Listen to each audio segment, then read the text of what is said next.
धार्मिक एवं आध्यात्मिक शिव की नगरी वाराणसी में वैदिक सनातन धर्म व संस्कृति को अभिसंचित करने के पावन उद्देश्य हेतु ध्यान योग सिद्धाश्रम की स्थापना पूज्य गुरुदेव श्री स्वामी कमलेश्वरानंद जी के पावन सानिध्य में किया गया है।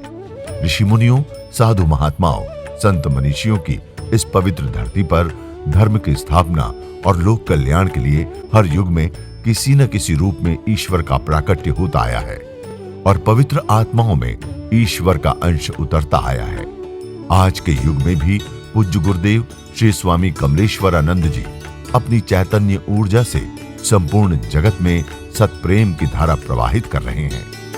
पूज्य श्री की चैतन्य चेतना से साक्षात दिव्य सदग्रंथ ब्रह्मवाणी का अवतरण हुआ है, जिससे मानव का कल्याण हो सके। दीक्षा, साधना, ध्यान योग, सिद्धि प्रदाता एवं समस्त मूलभूत समस्याओं का निराकरण उपलब्ध कराने वाले पूज्य गुरुदेव श्री स्वामी कमलेश्वरानंद जी का लक्ष्य है पृथ्वी पर प्रेम की उपासना, आत्म जागरण और समस्त प्राणियों का आनंदमय जीवन।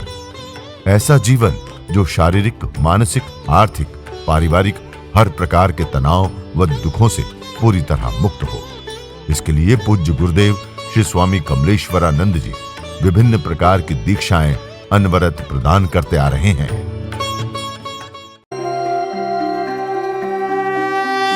ओम त्र्यंबकं यजामहे सुगंधिं पुष्टिवर्धनम् उर्वारुकमिव बन्धनात् मृत्युर्मुक्षीयमामृतात्। आवाहयामि आवाहयामि आवाहयामि आवाहयामि आवाहयामि आवाहयामि आवाहयामि आवाहयामि आवाहयामि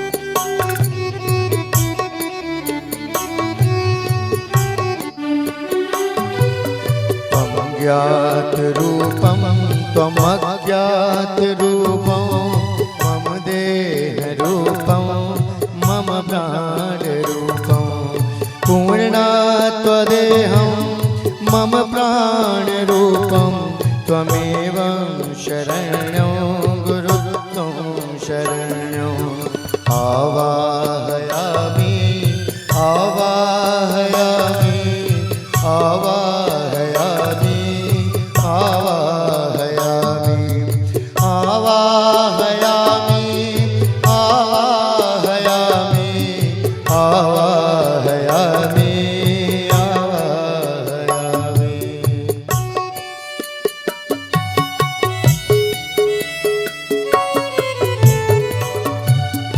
एको हि नामम् एको हि कार्यम् एको हि ध्यानम् एको हि ज्ञानम् आज्ञा सदैव परिपालयन्ति त्वमेव शरणं त्वमेव शरणं आवाहयामि आवाहयामि आवाहयामि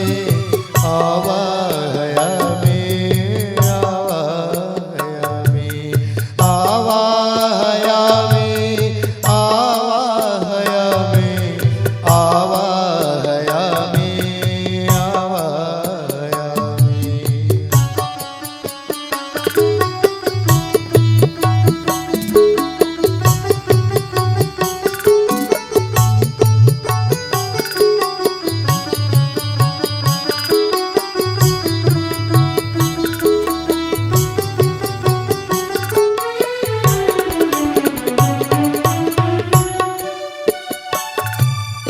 मम अश्रुवर्गं पुष्पं प्रसूनं देहं च पुष्पं शरण्यो त्वमेव जीवो सदा पूर्णमदैव रूपं गुरुर्वै शरण्यं गुरुर्वै शरण्यं आवाहयामि आवाहयामि आवाहयामि आवाहयामि आवाहयामि आवाहयामि आवाहयामि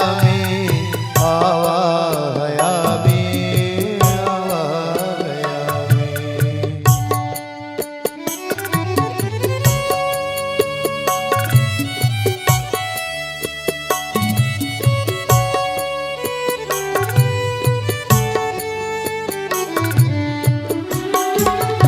गुरुर्वै शरण्यं गुरुर्वै शरण्यं गुरुर्वै शरण्यं गुरुर्वै शरण्यं एको हि नाथम् एको हि शब्दं गुरुर्वै शरण्यं गुरुर्वै शरण्यं आवाहयामि आवाहयामि आवाहयामि आवाहयामि आवाहयामि आवाहयामि आवाहयामि आवाहयामि।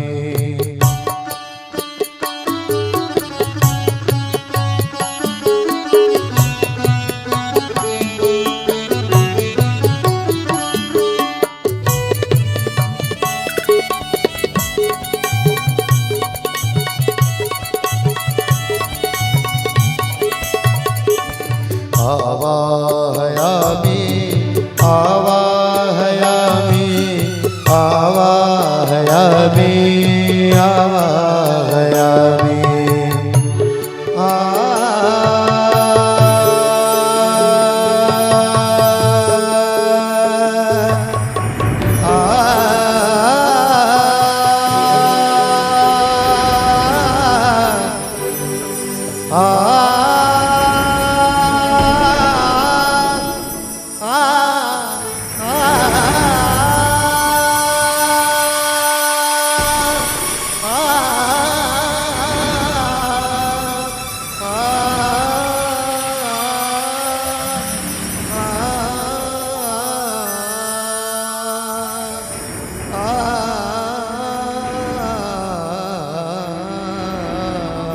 संकल्प किसी भी चीज का, संसार को पाने का या बुद्ध की तरह सार को पाने का ले सकते हो संकल्प, लेकिन आज अंतर बताना चाहूंगी समर्पण में और संकल्प में। संकल्प जब लोगे जीवन की ओर बढ़ने के लिए, संसार को जीतने के लिए, सत्य पथ को पाने के लिए, तो संकल्प तुम्हें संघर्ष में डालेगा, क्योंकि संकल्प में तुम हो।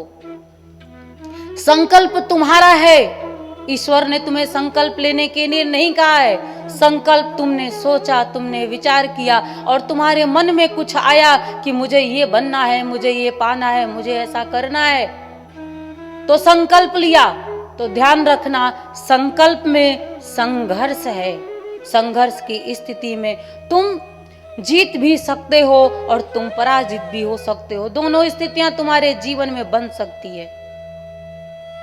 समर्पण, समर्पण की ऐसी परिभाषा है जहां कोई संघर्ष नहीं। समर्पण की परिभाषा में, क्योंकि समर्पण में जो है उसको कुछ बनना ही नहीं है, प्रेम में जो है उसे कुछ पाना ही नहीं है।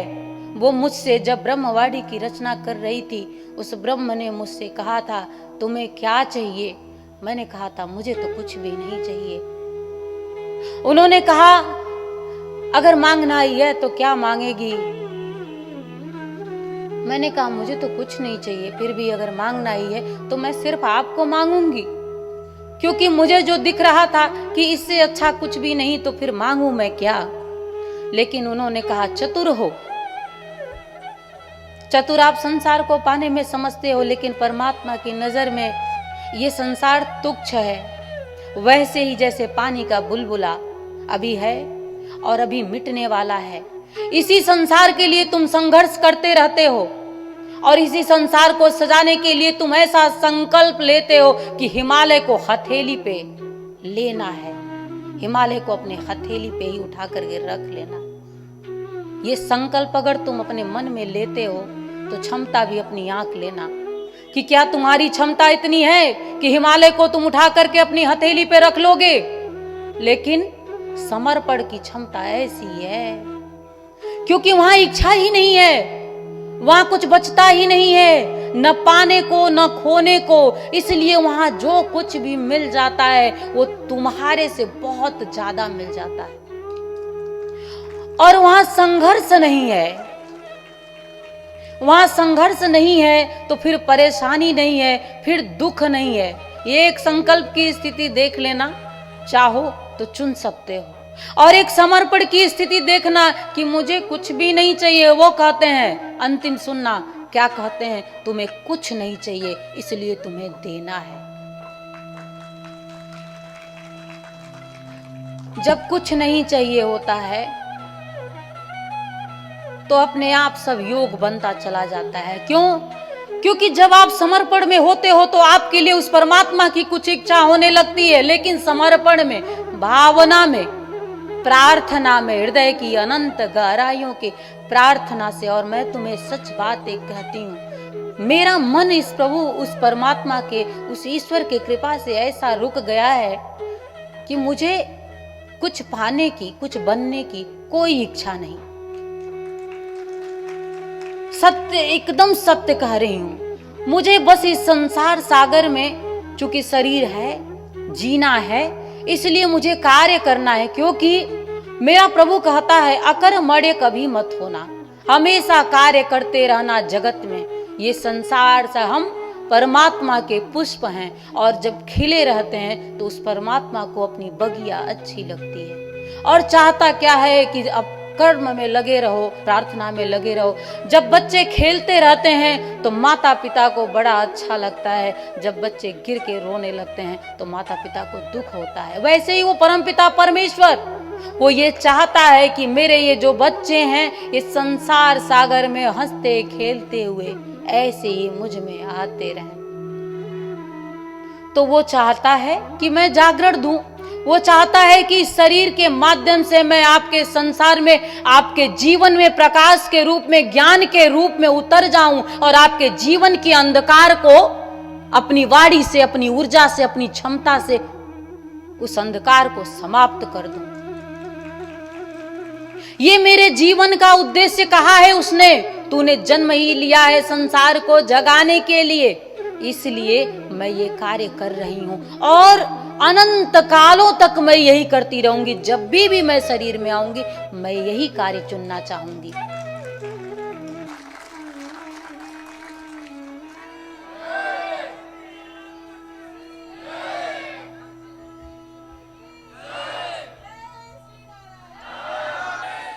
ये तन और ये मन और इसके जीवन की परिपूर्णता हम उस प्राण और उस आत्म बल पर पूर्ण करते हैं, सिद्ध करते हैं। तन और मन की आवश्यकताओं की पूर्ति कहां से होती है प्रिय? मुर्दा अपनी आवश्यकता क्यों नहीं पूर्ण कर लेता प्रिय? और मुर्दे के पास मन क्यों नहीं होता प्रिय? कभी तो याद करो उसको, इसलिए तो याद करो उसको। दर्शन कहीं मंदिर, मस्जिद और गिरजाघर में नहीं, दर्शन तुम्हारे चित्त में होना चाहिए।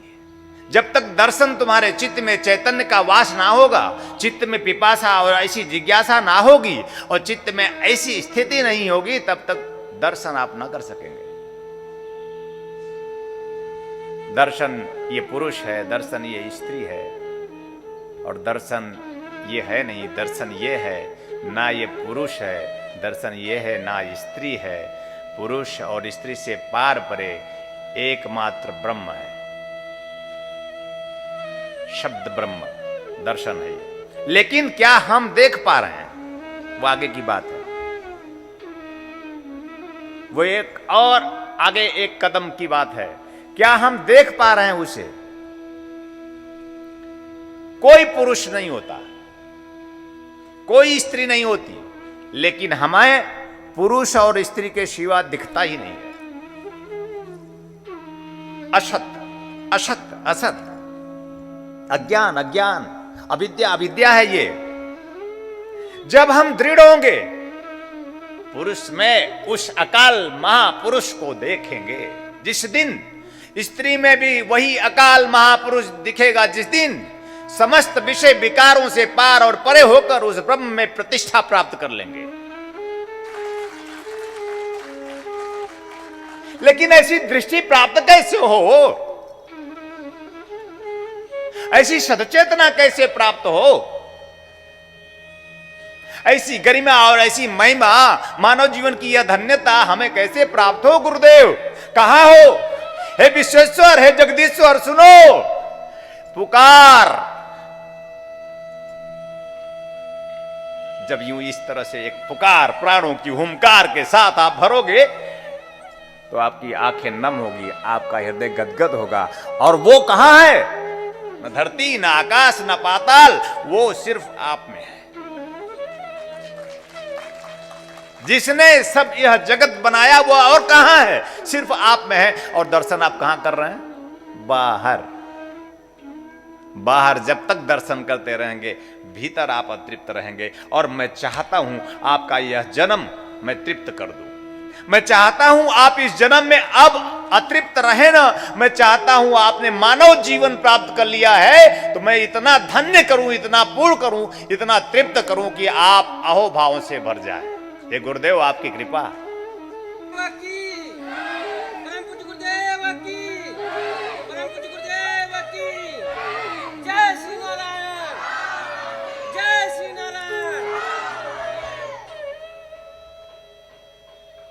क्या चाहिए?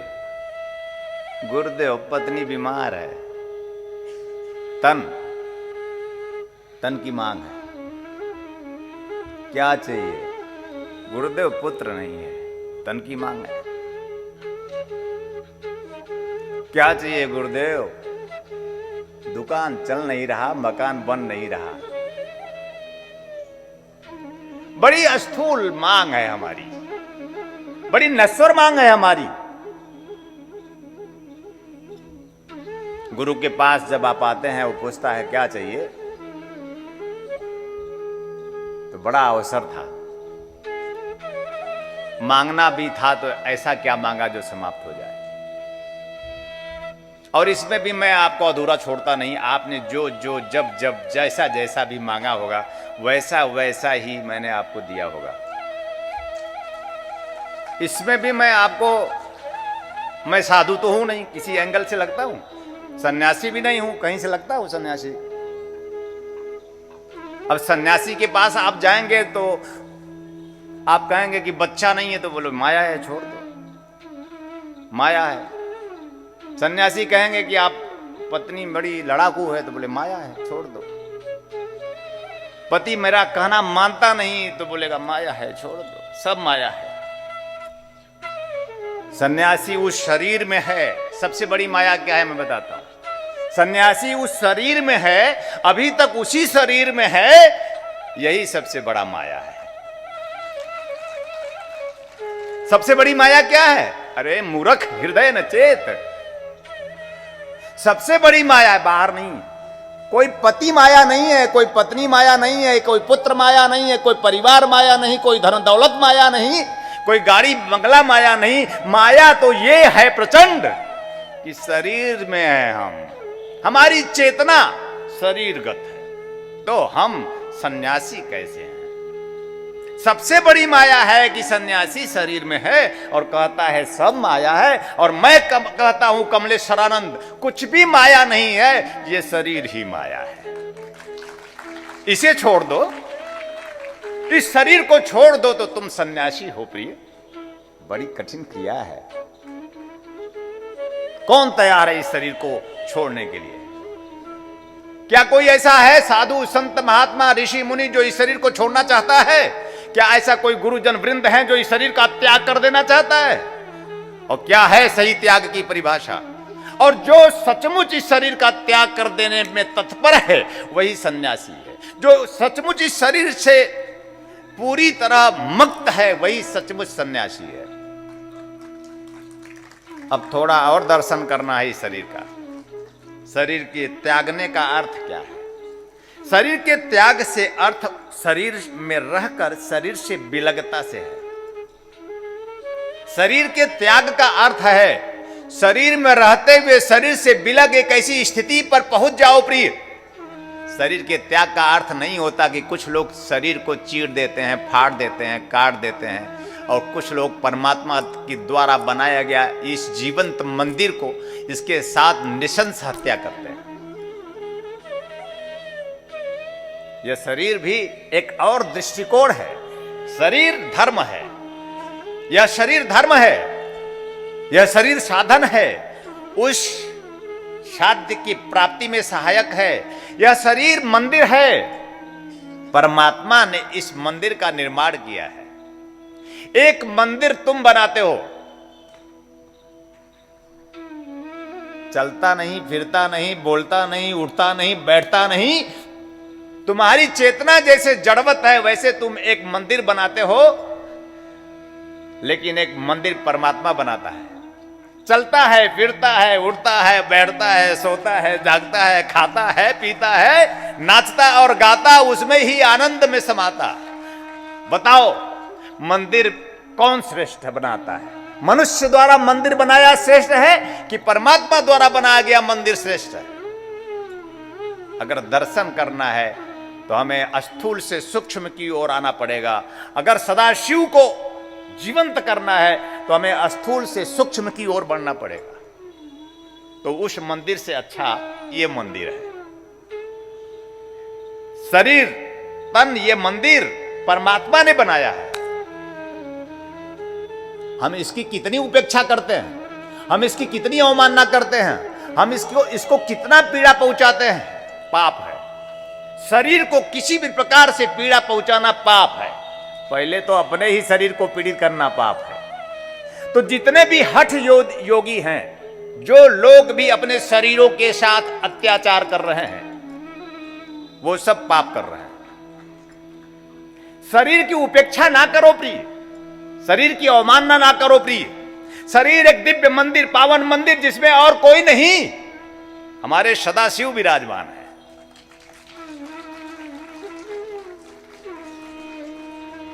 जब कभी कोई आपका अपमान कर देता होगा, मन वचन कर्म से किसी भी प्रकार से आपको पीड़ा पहुंचाता होगा, तो आपको कितनी तकलीफ होती है? वो तकलीफ आपकी नहीं होती है, स्वयं परमात्मा की होती है। इसका मतलब है कि हमें कभी किसी को किसी भी प्रकार से पीड़ा नहीं पहुंचानी चाहिए, सोचना ही नहीं चाहिए। हमारे मन में हे प्रभु, हे सदगुरुदेव, ऐसे चिंतन आए ही ना कि हमारे मन वचन कर्म से कभी किसी भी प्रकार से किसी को पीड़ा पहुंचाने का भान भी आए। पूरे है क्या हम ऐसा जीवन निर्मित कर सकते हैं? बड़े कठिन है। हम एक घर में सास बहू रहते हैं, बस सिर्फ सास बहू दोनों एक दूसरे को पीड़ा पहुंचाते हैं। बहू सोचती है कि मेरे जैसा तो कुछ है नहीं यहां, और सास होती है बहू भी आई तो मेरे जैसी नहीं आई। दोनों का कभी मेल नहीं होता।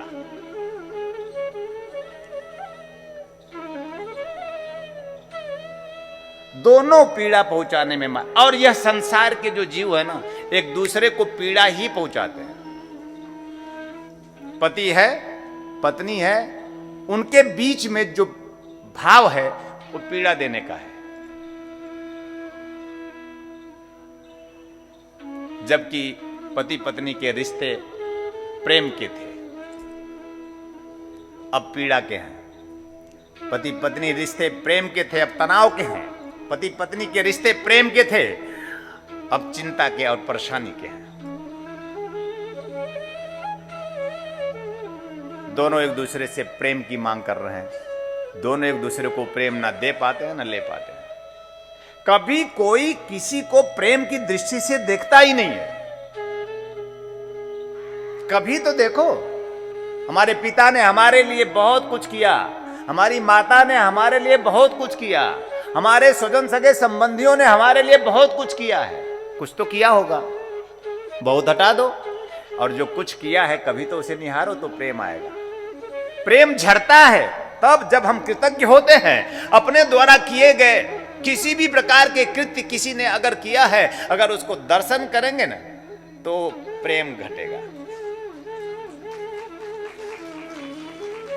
जहां आप सभी के सहयोग से संस्थान द्वारा विभिन्न पुण्यदायी प्रकल्प संचालित हो रहा है, वहीं समाज को सृजन हेतु पूज्य श्री की चैतन्य चेतना से दिव्य सदग्रंथों का प्रकाशन भी किया जा रहा है। ध्यान योग की निर्मल धारा जन जन में प्रवाहित करने वाले पूज्य गुरुदेव श्री स्वामी कमलेश्वरानंद जी की चेतना का साक्षात्कार दिव्य सदग्रंथ ब्रह्मवाणी एक ऐसी रचना जिसका अवतरण स्वयं हुआ है और जिसकी साक्षी बनने का सौभाग्य मिला सुश्री नम्रता कमलिनी जी को। भावना और भक्ति का अनंत प्रवाह है ब्रह्मवाणी, तप और ज्ञान का अमृत कोश है ब्रह्मवाणी, प्रेम और समर्पण का साकार स्वरूप है ब्रह्मवाणी, आस्था और विश्वास का अनन्य मार्ग है ब्रह्मवाणी। आइए हम सभी ब्रह्मवाणी को जीवन में उतारकर अपनी आत्मा को परमात्मा से एकाकार करें। गुरुदेव एवं सुश्री नम्रता कमलिनी जी द्वारा रचित मानव उपयोगी विभिन्न विषयों पर साधनात्मक रहस्यों से परिपूर्ण और भी पुस्तकें हैं, जैसे श्री गुरु रहस्यम, साधना विधान रहस्यम, गुरु पादुका विधान रहस्यम, यज्ञ विधान रहस्यम, षोडश संस्कार दीक्षा रहस्यम, साधना सामग्री रहस्यम, भीगी पलके, कर लो आसमां मुट्ठी में तथा पूज्य गुरुदेव के दिव्य प्रवचनों भजनों का संग्रह प्राप्त करने और भारतीय संस्कृति की धरोहर गोपनीय रहस्यों से भरपूर जीवन की समस्त समस्याओं का समाधान कराने वाली मासिक पत्रिका निखिल सत्य दर्शन की सदस्यता एवं ध्यान योग जन जागृति सेवा संस्थान के दैविक कार्यों व सेवा प्रकल्पों में सहयोग करने तथा अपने गांव शहर में सत्संग साधना शिविरों एवं कथा आयोजन हेतु संपर्क करें 8108666991, 8108666992, 8108666993, 8108666994, व्हाट्सएप नंबर 8108188488, वेबसाइट www.dhyanयोग.org.in, ईमेल service@dhyanयोग.org.in, Facebook www.facebook.com/kamleshwaranand, Twitter twitter.com/kamleshwaranand, Instagram instagram.com/स्वामी कमलेश्वरानंद जी, यूट्यूब www.youtube.com/स्वामी कमलेश्वरानंद जी।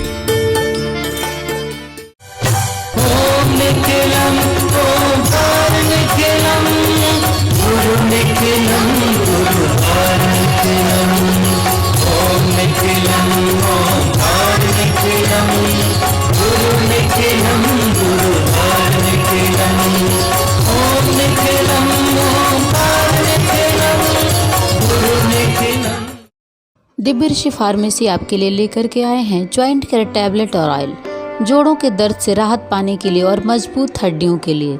इसमें मौजूद प्रोटीन्स तथा विटामिन्स हड्डियों को मजबूती प्रदान करते हैं। यह जोड़ों के असहनीय दर्द को समाप्त करता है, जैसे घुटनों के दर्द व कलाई के दर्द, रीढ़ की हड्डी में दर्द, कंधों में दर्द। यदि आपको स्लिप डिस्क या सर्वाइकल है तो इन सभी परेशानियों से छुटकारा पाने के लिए आज ही मंगाएं ज्वाइंट केयर टैबलेट और ऑयल। मंगाने के लिए आप हमारे इन नंबरों पे संपर्क करें। हमारा नंबर है 8108666991, 8108666992, 8108666993, 8108666994।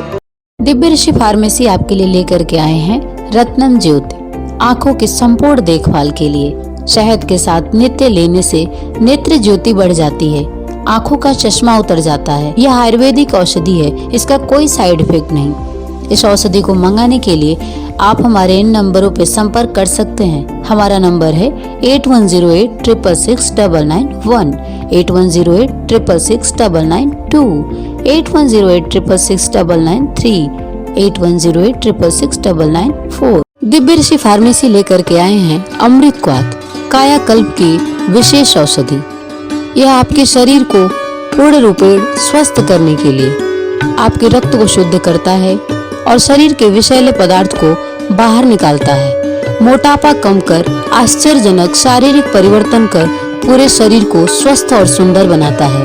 यह मधुमेह को भी नियंत्रित करता है। यह औषधि आपके शरीर में रोग प्रतिरोधक क्षमता को बढ़ाता है। यह एक चमत्कारिक औषधि है। इसे मंगाने के लिए आप हमारे इन नंबरों पे संपर्क करें 8108666991, 8108666992, 8108666993, 8108666994।